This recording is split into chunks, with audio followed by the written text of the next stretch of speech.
Moving right along, we have 5th place, Cody Jakobitz playing Good Symbol Recovery Girl. Now, not to flex, not to toot my own horn just a little bit, but I was the only person to put Recovery Girl up in the S tier. I did understand the strengths of this character, and especially in a untimed top cuts sort of format.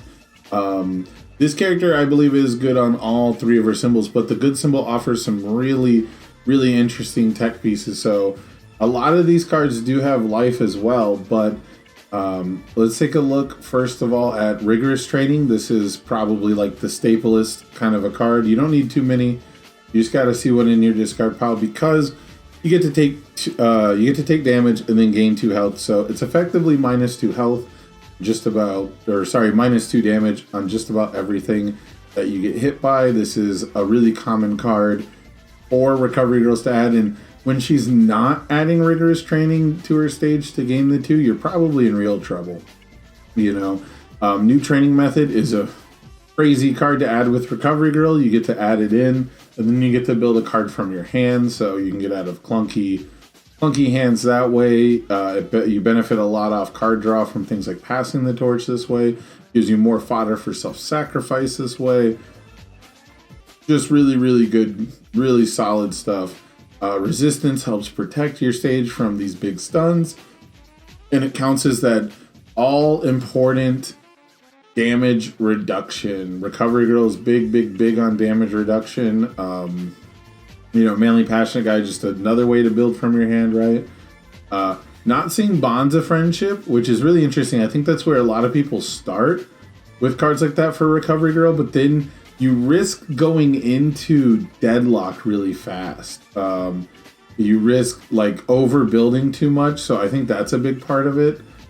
Going into Deadlock can usually be really counterintuitive to trying to prevent things like stun. So I can understand, and like block wise, we have way too many low blocks already. Planning ahead is massive. Planning ahead is probably the main reason why Cody was writing down every single card that came through and got seen, and a great reason why we should be doing public deck lists, and it should be announced before the event, before months in advance for the future. So Manly is a 4 of here. So this is making me think this is the primary target. This is the main thing that Cody wanted to see to shut down turns, was to potentially get a double So Manly play.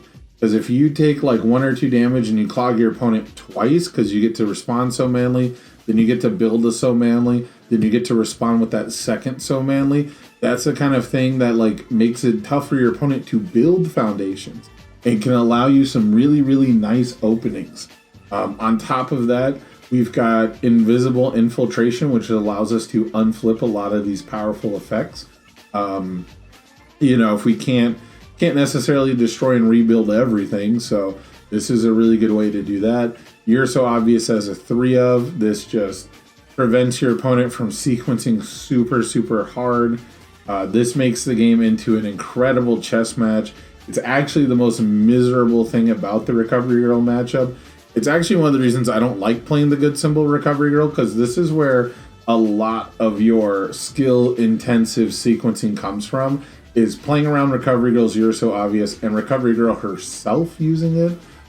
It just becomes so mentally taxing on trying to figure out every single possible permutation of, you know, where this damage can end up. But of course, on the other end of it, you can just reduce the speed and just block the attack too. So a really important card here.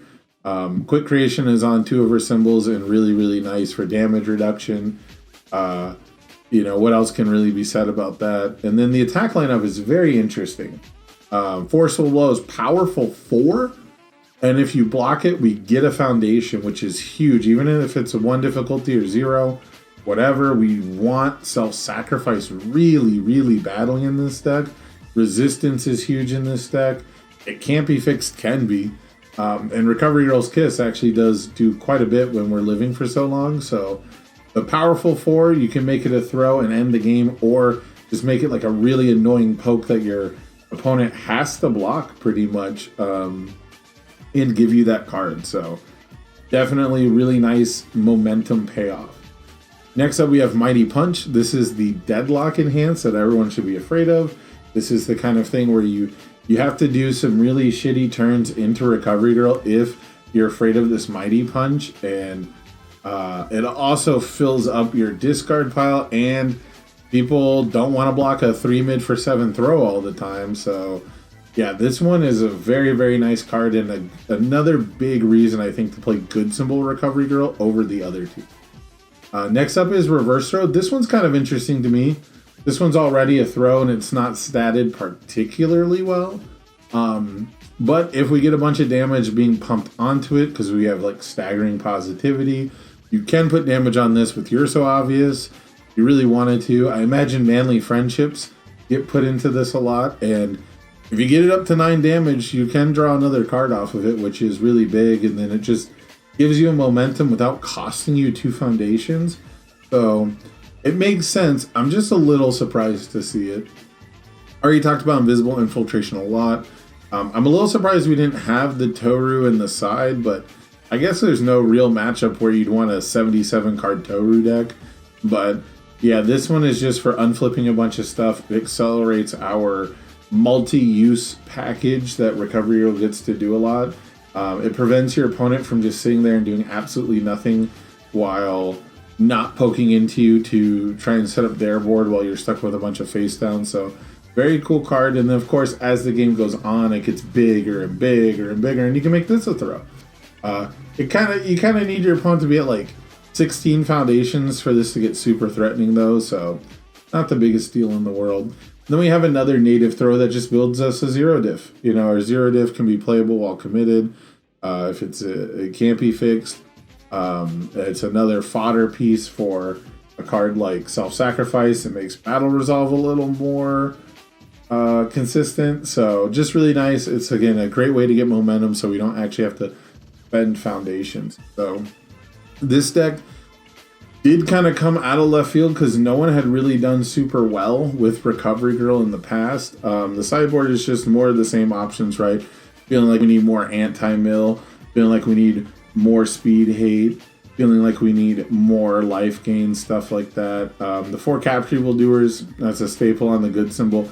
Nothing in the main board, which is a little interesting, but a 5-hander doesn't want to get clunked up with an action that's not going to do much, especially with how hard it is to block. That +1 mid breaker block is super appealing, but as a 5-hander, might not be worth it. Quick Creation at least always gives us -2 damage, so that can make a lot of sense. And, you know, I think the only thing I'm really missing from this deck, I'll be honest with you, is a weapon attack. Just one weapon attack to pair up with Quick Creation's Deadlock.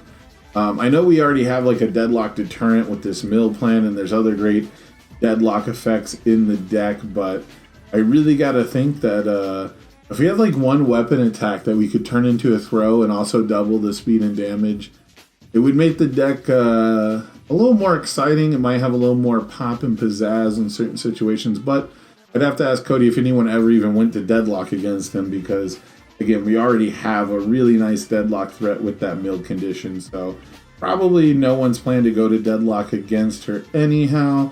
And So Manly does a really good job of slowing down even those build turns. So all in all, a really cool deck. If you want to play this deck, I do have to warn you that Cody himself said you need to be going first. He needed to get that upper seed in the bracket, and you need it to be untimed rounds. So it'll be really interesting to see if we can maybe see more Recovery Girls getting played in Swiss and actually make it to top cuts and not just like high every single round. But yeah, congratulations to Cody. Him and his brother have been super involved with a lot of the universe's social pages, being judges at events. They put a whole bunch into this community, so it's really, really cool to see that. Really cool to see one of them qualify and get that payoff at the end of the year. Congratulations on your 5th place finish, and wouldn't be surprised to see you at more events in the future.